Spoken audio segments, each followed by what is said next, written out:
Hello, this is Safari Sekioba with a case study on hypertension in African American population.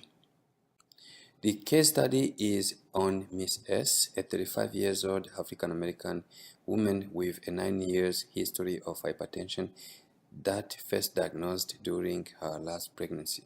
She has a positive family history of hypertension, with her mother dying at the age of 51 from hypertension-related cardiovascular disease. Furthermore, both her maternal and paternal grandparents had cardiovascular disease. During today's visit, Ms. S presents for a headache and general weakness for 3 days. She verbalizes that she has been taking many medications for hypertension in the past, but she stopped taking them because of side effects. According to her medical record, Ms. S supposed to be taking atenolol 100 mg per day and hydrocortisone 12.5 mg daily. Ms. S verbalized of being not aggressively physically active and very conscious of her diet, despite her effort to manage her blood pressure through lifestyle modification. Her blood pressure readings at 2 repeated occasions are systolic blood pressure of 160 to 185 and diastolic blood pressure of 115 to 122. Ms. S admitted to have difficulty to find time to exercise for more than thrice per week, stopped smoking habits as it was recommended by the primary care provider during her last visit to the primary care office. Hypertension overview of the strategic initiative. It is a pandemic and deadly disorder in African American population. It is considered as a common condition, and it is defined as a blood pressure of greater than or equal to 140/90 mmHg. More than 77 million African American, which is a 1 in 3 adult, have hypertension, and this according to JNC 8. It is projected to increase by 7.2% by 2030, according to American Heart Association. African Americans are disproportionately affected by hypertension. This slide here, it is basically the effective and evaluation plan.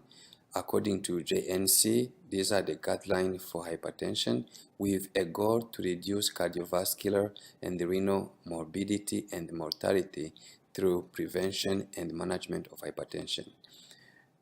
Our patient, though she is almost in stage 2 hypertension, the goal would be to bring her back to either prehypertension, which is a blood pressure of 120 to 139, or a diastolic blood pressure of 80/89, or maybe also if we can keep her in the stage 1, which is a blood pressure of 140/59 or 90/99, it will be better than her current blood pressure result now. In terms of chief complaint history and physical exam, the chief complaint of Miss S was a headache and general weakness for 3 days. History: she has a mother who died at the age of 51 from cardiovascular disease. Father is still alive and on hypertension medication. She has a history of 25 years of smoking cigarettes. Her physical exam reveals that she is moderately obese. She is 5 feet and 6 inches, weighs 202 pounds. Her lower extremity reveals no edema bilaterally. Laboratory result reveals no significant concern at this moment. She has a minimal retinopathy according to the result from the eye specialist, and denies any chest pain. Lung sounds are clear, no heart abnormal sounds appreciated at this moment. Once more, there is no edema in bilateral lower extremities. In terms of physical exam, the up-to-date recommend that if somebody has hypertension, the individual must be examined according to this order.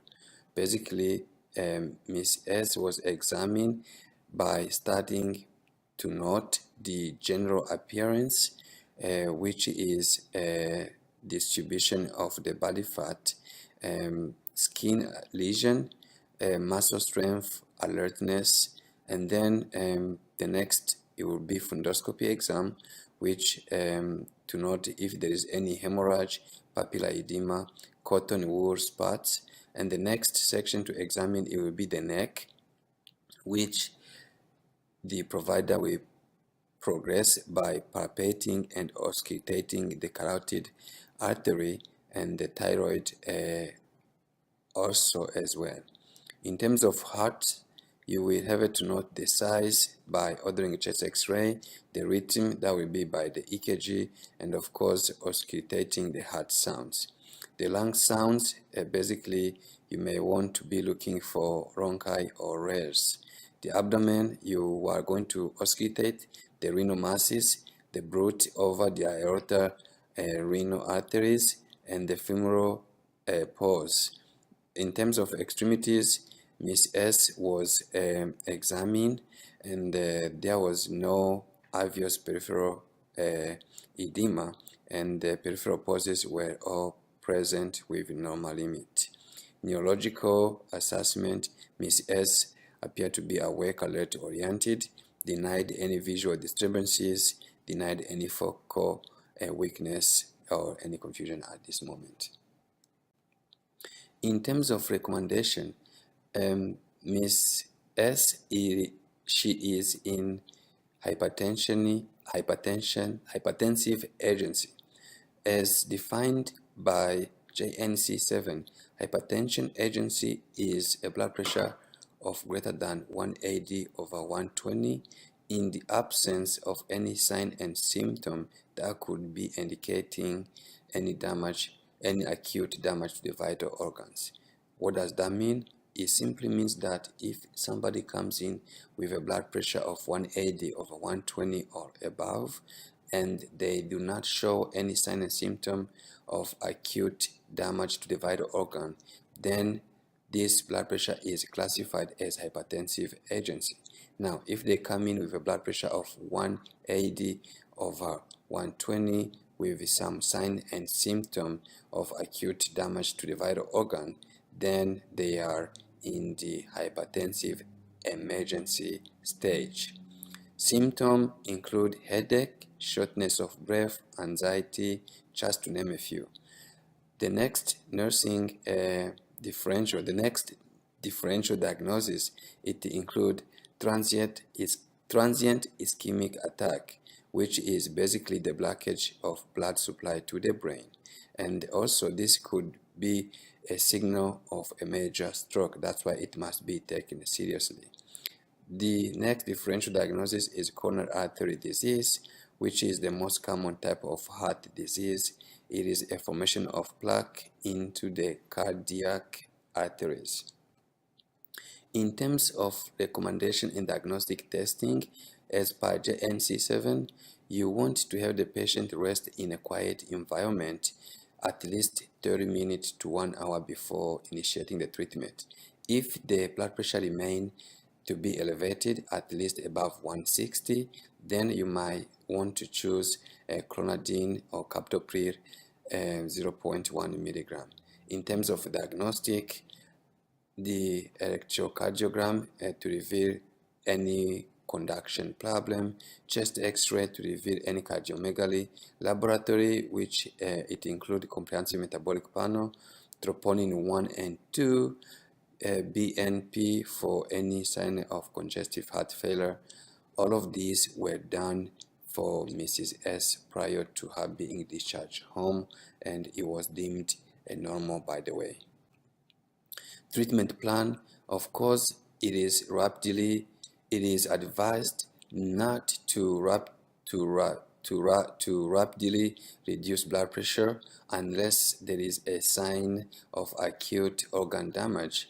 Otherwise, a gradual reduction of blood pressure it is advised. Blood pressure reduction goal is, of course, less than or equal to 160 over less than or equal to 100 mmHg.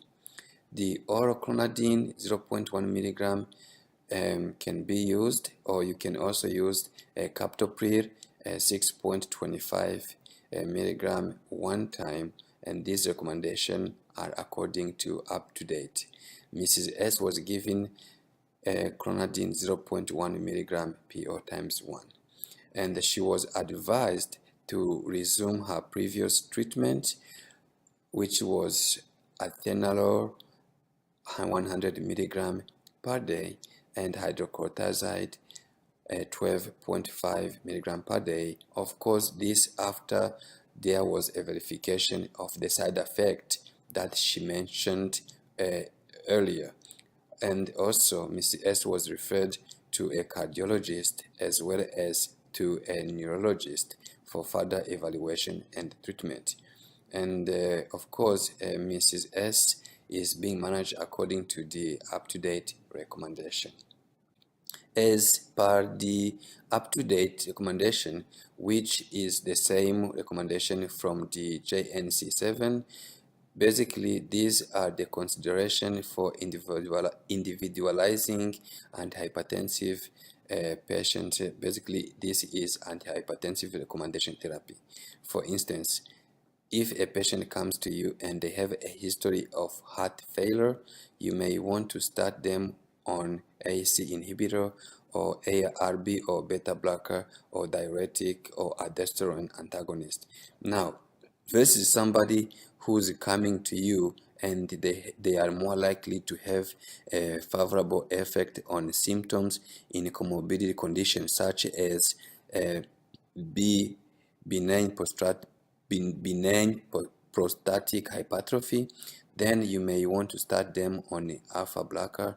As we all know, this medication they will affect both the blood pressure and at the same time they will do the patient a good favor by working on their benign prostatic hypertrophy problem.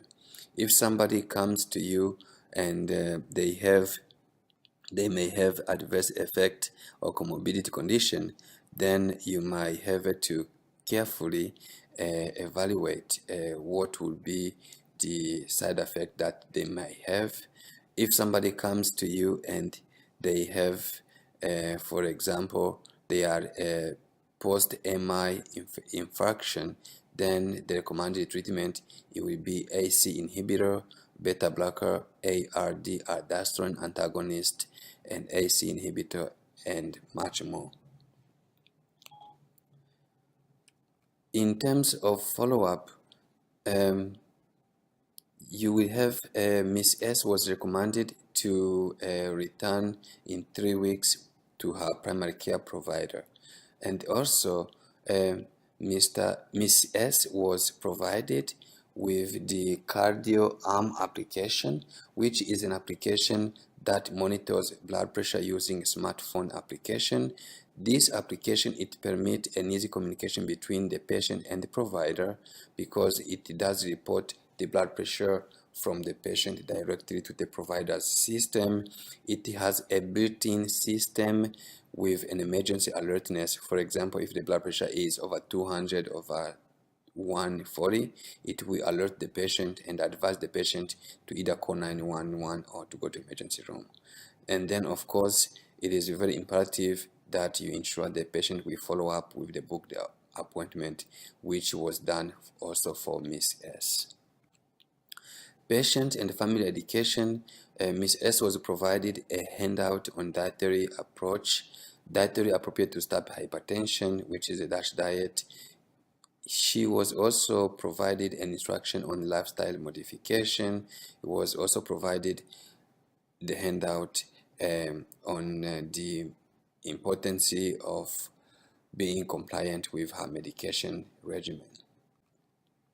This slide here, it is another slide from the UpToDate. It is a guideline for the measurement of blood pressure to diagnose or to treat hypertension. A patient will be discharged home, and especially if it's a newly diagnosed patient, you want to educate the patient basically on those most important things, which include the posture when they are checking their blood pressure. For instance, initially it is advised to check for postural change by taking reading after 5 minutes in supine position than immediately. You want to tell the patient also sitting blood pressure. It is recommended for a routine follow-up patient.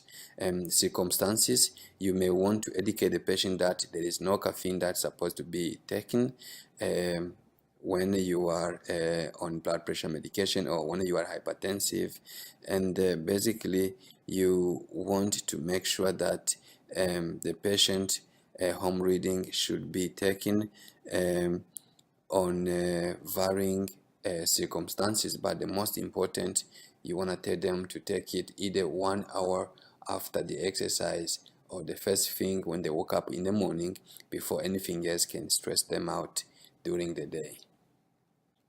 And these are my references. I want to thank you for listening to my presentation.